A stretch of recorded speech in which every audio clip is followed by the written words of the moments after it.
In today's video, I'm going to teach you how to deactivate your Robinhood account through their website.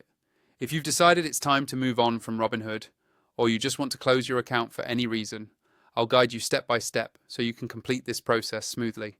Let's get started. First, you'll need to log into your Robinhood account.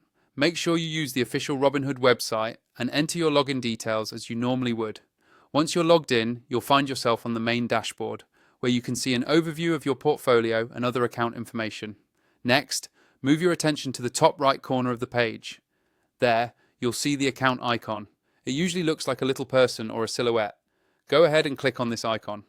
Doing so will open a drop-down menu with several different options for your account and settings. From this menu, you'll want to scroll down until you see the section labeled Settings. Click on Settings to open up a new page where you have access to various account controls and preferences. This is where you can adjust many different aspects of your Robinhood account, but today we'll focus on the details related to closing your account. After you're inside the Settings menu, look for the Account Details section. Click on Account Details to proceed.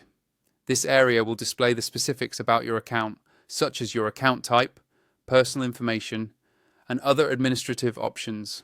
Now, within the Account Details page, you'll find the option to deactivate your account.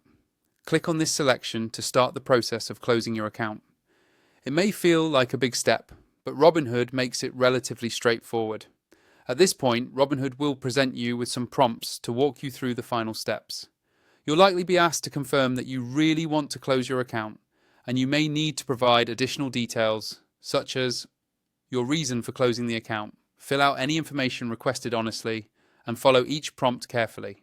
Make sure you have withdrawn any remaining funds or resolved any pending transactions before you close your account, as Robinhood generally requires accounts to have a zero balance in order to complete deactivation. Once you've provided everything they ask for and confirmed your intention, Robinhood will process your request.